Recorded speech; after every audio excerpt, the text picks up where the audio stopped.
So we've got a bit of a quiz for you this week. Do you think that British Jews are more concerned with anti-Semitism that's coming from the far left or from the far right? Well, a report by the Campaign Against Anti-Semitism actually found that British Jews are more concerned with anti-Semitism from the far left. Yet, in that very same report, they also identified that Labour voters are the least likely to hold anti-Semitic views. So, what's going on? Left-wing extremists, and I added that emphasis, are increasingly calling for violent action against Jews. Take this flyer that I was recently given by the leading light communist organisation. On it, they take the Palestinian flag and they impose a machine gun on it. They add an AK-47 to the Palestinian flag. Not a peace sign, not a dove, a machine gun. The Palestinian flag wasn't violent enough, it wasn't militant enough for this white British collective of communists. They felt they had to impose a gun over the top of it. So what does the flyer actually say? Well, it says, "We stand in solidarity with Hamas as the current vanguard of Palestinian resistance, in spite of any ideological differences we may have with the organisation." Now, what differences could they be talking about? Could it be differences like executing gay men? Or how about dragging living political opponents through the streets of Gaza, chained to the back of motorcycles until their skin is ripped from their bodies? Or perhaps is values like their desire to murder every living Jew wherever they may be in the world? Are these the ideological differences that you turn a blind eye to? It continues, "We in the leading light communist organisation believe that a global people's war will provide the anti-imperialist momentum and transnational support networks that will turn the odds in favour of the Palestinians. Once a global people's war is unleashed, more breathing room will be created for the Palestinians to build new power in Gaza and the West Bank to bring total defeat to Israel."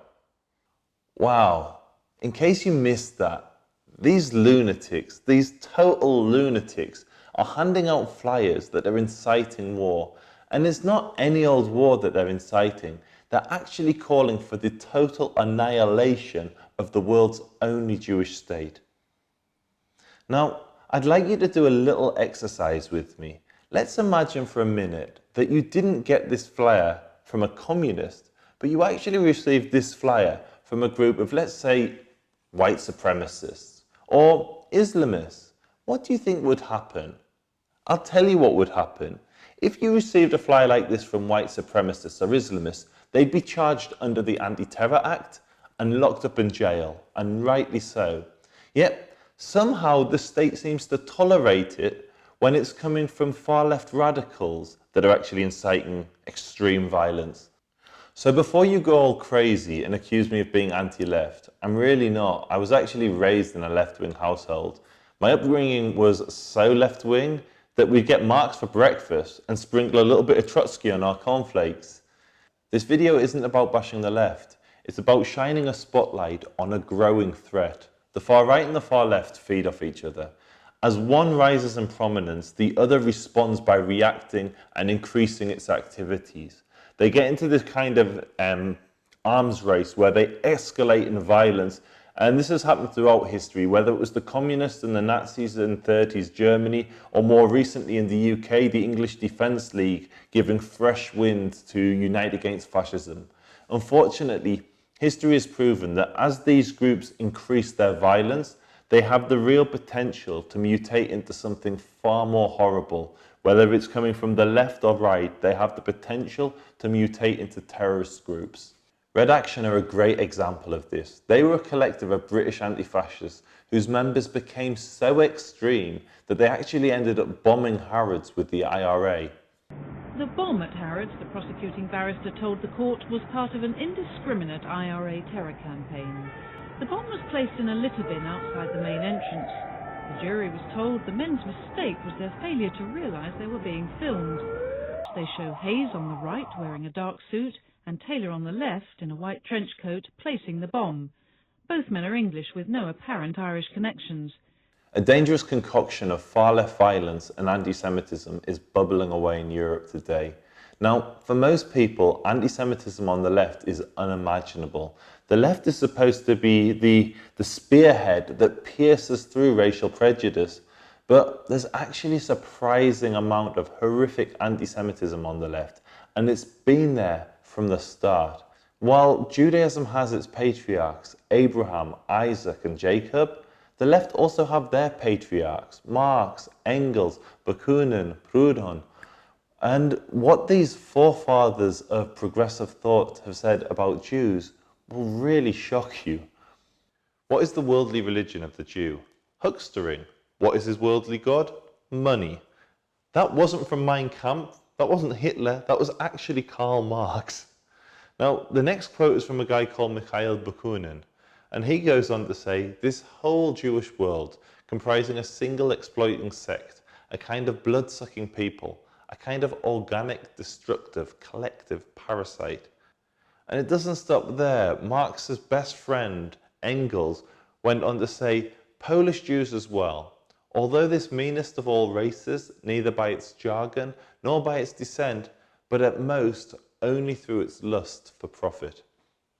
But by far the most concerning one, which was suppressed and hidden for a long time, was actually from Proudhon. This is him leaving a footnote to remind himself to write an article. December 26, 1847. Jews. Write an article against this race that poisons everything by sticking its nose into everything without ever mixing with any other people. Demand its expulsion from France with the exception of those individuals married to French women. Abolish synagogues and not admit them to any employment. Demand its expulsion. Finally, pursue the abolition of this religion. It's not without cause that Christians call them deicides. The Jew is the enemy of humankind.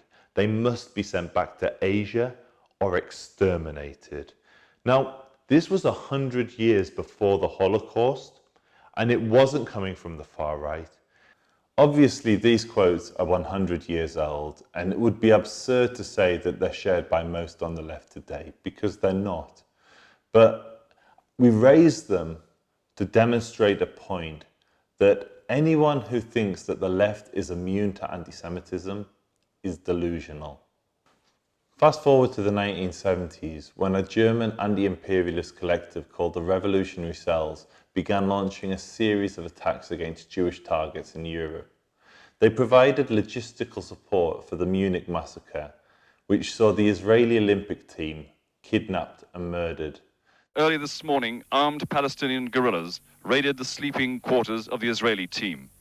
The gunmen shot dead 2 Israelis and are now holding 20 athletes and 6 officials as hostages. They went on to bomb a number of Jewish targets. But by far their most famous action was when they joined forces with the Popular Front for the Liberation of Palestine and hijacked a plane which they landed in Entebbe. The Revolutionary Cells then proposed that the Jewish passengers be separated from the non-Jewish ones, whom they spared. But when it came to the Jewish hostages, they murdered a number of them in cold blood. One of the most disturbing details of this story was that it was actually white, German, left-wing radicals that had separated the Jews. It wasn't the Palestinians, it was white Germans that separated the Jews and sent them to their deaths. Now, this was just 20 years after German Nazis had selected Jews for death in the Holocaust. Amongst some on the left, the popularity of the PFLP has continued to soar. For instance, it's alleged by journalists that Seamus Milne, Corbyn's strategist, actually spent his gap year in a PFLP training camp in Lebanon. To put that into context, in one of their most recent attacks, the PFLP walked into a synagogue in Har Nof and hacked a number of rabbis to death with machetes as they prayed. But none of this has weakened support for the PFLP. We've actually filmed their flag at almost every anti-Israel protest in the UK in 2018. And guess who's waving that flag, guys? It isn't Palestinians, it's actually white British communists flying the flag. To really hammer this point home, just look at how Seamus Milne describes one of their most prominent terrorists as an iconic Palestinian guerrilla fighter, when in reality, she's a senior member of the PFLP and most famous for carrying out plane hijackings. Even Jeremy Corbyn isn't a stranger to the PFLP, and on numerous occasions he shared a platform with Layla Khaled. In 2002, he shared it in London, and again in 2011 in Lebanon, which was an event organised by George Galloway. And it's not just Layla, he's also campaigned for the release of the PFLP terrorists that attempted to blow up the Israeli embassy in London. This insanity might actually be rooted in the myth of Jewish privilege.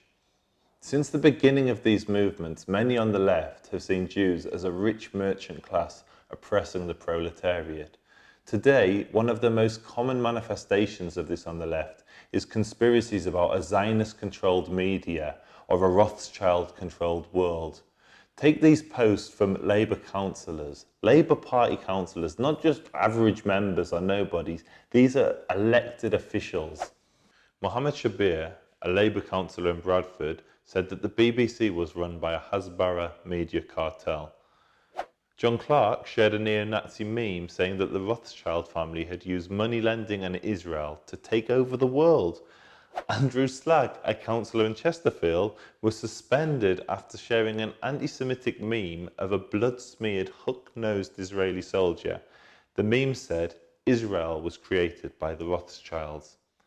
Pam Bromley, a Labour councillor in Lancashire, posted links to an anti-Semitic article entitled World War III.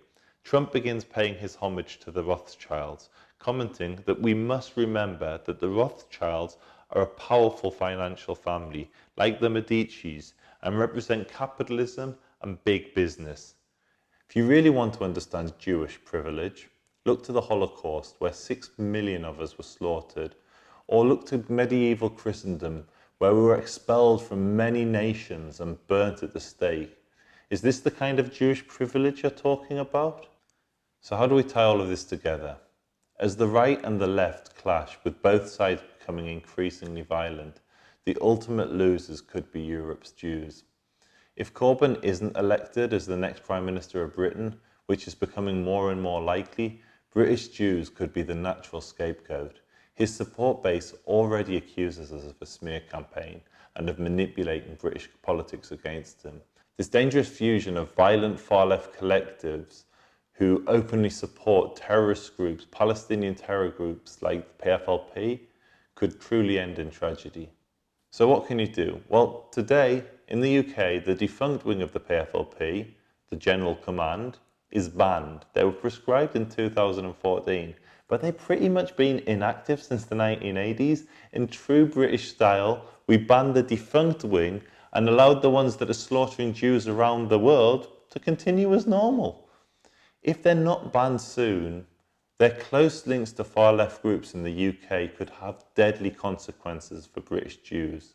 We need to all work together to get this group banned.